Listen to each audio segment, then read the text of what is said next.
महोदय, आज मुझे बजट पे बोलने का मौका दिया आपने। मैं अपनी बात की शुरुआत मेरे क्षेत्र के एक छोटे से गांव पादरिया से करना चाहूंगा।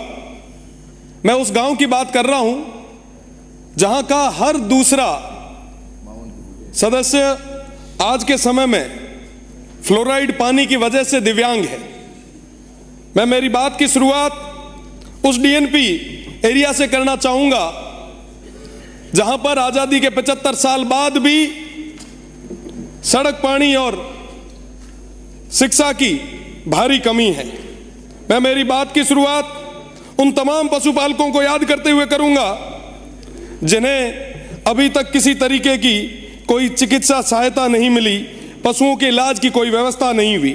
मैं मेरी बात की शुरुआत उन युवाओं की उम्मीदों के साथ करूंगा जिन्हें कहा गया था कि साहब आने वाला टाइम रमीना आप रही है बाड़मेर जैसलमेर ना मैं दुबई बना हाँ, पर धीरे धीरे उंगरा सपना चूर चूर हो गया। आज न तारीख रमीना उंगा ना कोई तरीके रोजगार कौन बने। हमारी बात री शुरुआत उंगा तमाम किसान भाइया ना याद करते हुए करी। प्लीज हिंदी में बोलिए। बिल्कुल बिल्कुल फूल सिंह साहब,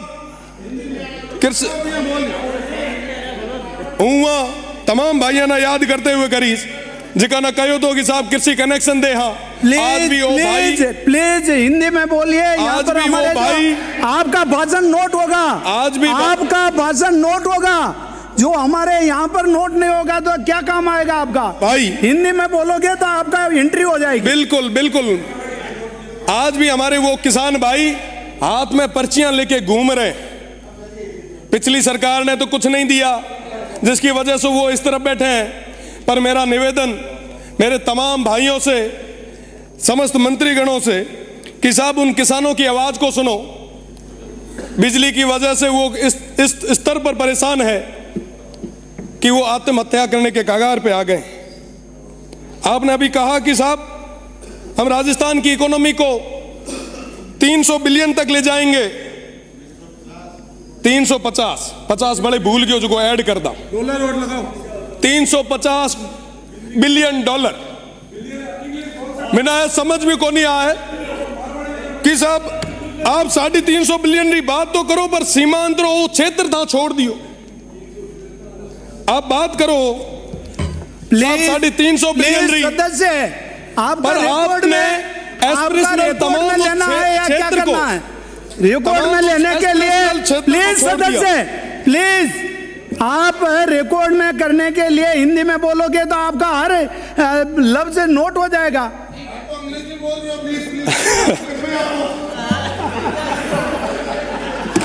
आज भी मेरा क्षेत्र इंदिरा गांधी नहर का वो एक्सटेंशन का इंतजार कर रहा है। अब मैं हिंदी में ही बात रखूंगा। माननीय, इस बार के बजट में मैंने तमाम वो मांगे रखी, प्रदेश की सरकार के आगे रखी।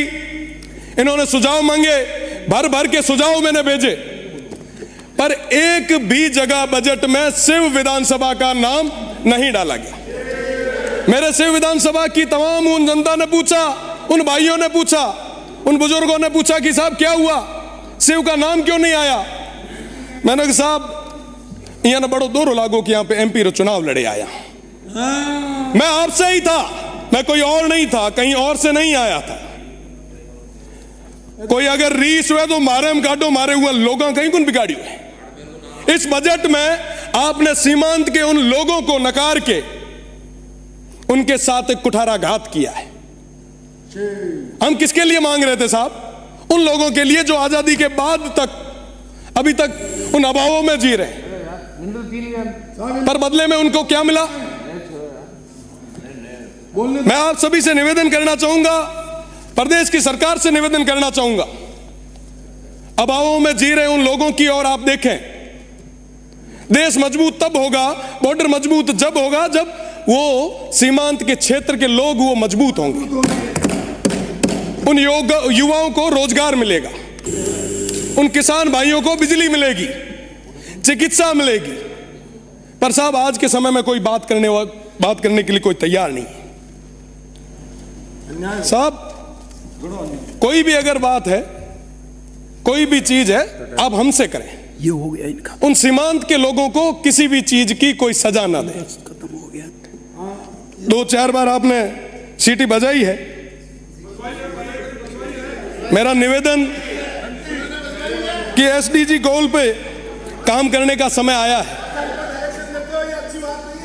मैं आपसे निवेदन करना चाहूंगा कि आने वाले समय में उन सीमांत के लोगों का विशेष ध्यान रखें। साथ ही साथ शिक्षा और चिकित्सा में हालात बद से बदतर होते जा रहे हैं। सारी सीटें खाली पड़ी है। पानी की कमी इस स्तर पे है कि जो नर्मदा स्कीम 2017 में पूरी होनी थी वो अभी तक पेंडिंग चल रही है। जल जीवन मिशन की अगर मैं बात करूं तो जल जीवन मिशन अभी तक धरातल तक पहुंच ही नहीं पाया है। काम आधा अधूरा है, कोई मॉनिटरिंग किसी स्तर की नहीं है। भ्रष्टाचार की अगर मैं बात करूं तो गडरा ब्लॉक की अगर मैं बात करूं, सिर्फ एक गडरा ब्लॉक जो सीमांत का आखिरी ब्लॉक है, वहां पे डिस्कॉम में अय्यन से लेके नीचे स्टोर कीपर तक सब भ्रष्टाचार में लिप्त है। कोई सुनने वाला नहीं है। किसान आज खून के आंसू रो रहा है। मेरा निवेदन है कि उस गडरा ब्लॉक में जो कहीं ना कहीं सीमांत क्षेत्र पे है वहां पे एक बस स्टैंड की जरूरत थी। मैंने कई बार आपकी सरकार से निवेदन किया कि वो देश का आखिरी बस स्टैंड है, आप बनवाएं। छोटी छोटी चीजें हमारे वो जो लोग हैं वो मांग रहे थे, पर आप वर्तमान के इस बजट में दे नहीं पाए। मुझे लगता है साहब कि ये हमारे लिए निराशाजनक बजट रहा। मैं कहना चाहूंगा हमारे लोग काफी परेशान हैं। उन्होंने कहा कि उस क्षेत्र में जाके, उस सदन में जाके कहिएगा जरूर। एक लाइन जो मैं विद्यार्थी परिषद में आता हुआ टाइम कहा करता कि कदम कदम पर लड़े थे तुमसे, कदम कदम पर लड़ेंगे तुमसे, दम है कितना दमन में तेरे, देख लिया है देखेंगे। वो तमाम लोग आज भी तैयार है। मेरा निवेदन रहेगा कि सड़क से सदन तक की इस लड़ाई को आगे न बढ़ाएं। उन तमाम हमारे सीमांत की लोगों की आवाज को सुने, आप सुविधाएं दिलाएं। बहुत बहुत धन्यवाद। माननीय सभापति महोदय, आपका बहुत बहुत धन्यवाद, आभार।